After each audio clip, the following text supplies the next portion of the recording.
Hi guys, എല്ലാവർക്കും Kerala travel പാക്സിൻ്റെ പുതിയൊരു വീഡിയോയിലേക്ക് സ്വാഗതം. നമ്മൾ കണ്ട തീരങ്ങളും കടന്നുപോയ വഴികളുമൊക്കെ വെറും കാഴ്ചകൾ മാത്രമായിരിക്കാം. എന്നാൽ തിരുവനന്തപുരം അമ്പൂരിയിലെ ഈ കുമ്പിച്ചൽക്കടവ് പാലത്തിലൂടെയുള്ള യാത്ര അങ്ങനെയല്ല. പ്രകൃതി ഒളിപ്പിച്ച് വെച്ച ഭംഗിക്കപ്പുറം ഇതിൻ്റെ ഓരോ മൺതരികൾക്കും പറയാൻ ഒടുങ്ങാത്ത കണ്ണീരിൻ്റെയും അതിജീവനത്തിൻ്റെയും ഒരു കഥയുണ്ട്. പച്ചപ്പ് നിറഞ്ഞ ഈ മലനിരകൾക്ക് പിന്നിൽ ഒരു ഭൂതകാലമുണ്ട്. 1950കളിൽ നെയ്യാർ ഡാമിൻ്റെ അണക്കെട്ടുകൾ അടച്ചപ്പോൾ സ്വന്തം മണ്ണിൽ വെച്ച് പുറംലോകവുമായി പൂർണ്ണമായി ഒറ്റപ്പെട്ടു പോയ കുറേ മനുഷ്യർ. തൊടുമല ഉൾപ്പെടെയുള്ള 11 ആദിവാസി ഊരുകളിലെ ആ തലമുറകൾ ഒരടിയന്തര സാഹചര്യം വന്നാൽ പോലും ജീവൻ കയ്യിൽ പിടിച്ച് വള്ളങ്ങളിൽ പ്രകൃതിയോട് പോരാടിയാണ് ഇത്രയും കാലം ജീവിച്ചു തീർത്തത്. ഒരു പക്ഷേ ചരിത്രത്താളുകളിൽ പോലും അധികം രേഖപ്പെടുത്താത്ത ഒരു സത്യമുണ്ട്.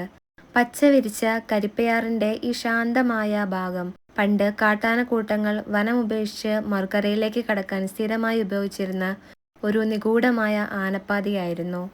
വന്യമൃഗങ്ങൾ മാത്രം നടന്നു തീർത്ത ആ പഴയ കാട്ടുപാതയ്ക്ക് മുകളിലൂടെയാണ് ഇന്ന് 253 മീറ്ററിൽ ഈ അത്ഭുത പാലം ഉയർന്നു നിൽക്കുന്നത്. ഒരു ഡാം റിസർവോയറിന് കുറുകെ നിർമ്മിച്ചിട്ടുള്ള കേരളത്തിലെ ഏറ്റവും നീളമേറിയ പാലമാണിത്. കോടികൾ ചിലവഴിച്ചുള്ള ഈ നിർമ്മിതി ഇന്ന് മനോഹരമായ വിഷ്വൽസിൽ കാണുമ്പോൾ പ്രകൃതിയും മനുഷ്യനും ചേർന്നൊരുക്കിയ ഒരു കാവ്യം പോലെ തോന്നുന്നില്ലേ? താഴെ ശാന്തമായി ഒഴുകുന്ന പച്ചവെള്ളവും പശ്ചാത്തലത്തിലെ മലനിരകളും മനസ്സിന് തരുന്ന സുഖം അതൊന്ന് വേറെ തന്നെയാണ്. ഒരു വഴിയെന്നതിനപ്പുറം ഒരുപാട് മനുഷ്യരുടെ പ്രാർത്ഥനകളുടെ സാഫല്യമാണിത്. ഈ സുന്ദരമായ കാഴ്ചകൾ കാണാനും അനുഭവിക്കാനും നിങ്ങൾ ഇതുവരെ അമ്പൂരിലേക്ക് വന്നിട്ടില്ലെങ്കിൽ ഈ ആഴ്ച തന്നെ ഒരു യാത്ര പ്ലാൻ ചെയ്തോളൂ.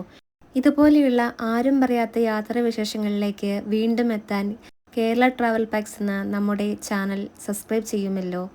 അപ്പോൾ ഈ മഴക്കാലത്ത് പ്രകൃതി ഒരുക്കിയ ഈ അത്ഭുതം കാണാൻ നിങ്ങളും റെഡിയല്ലേ? നിങ്ങളുടെ യാത്രാ പ്ലാനുകളിൽ ഇനി ഈ അമ്പൂരി കുമ്പിച്ചൽക്കടവ് പാലവും ഉണ്ടാകട്ടെ. അടുത്തൊരു മനോഹരമായ യാത്രയുമായി വീണ്ടും എത്താം.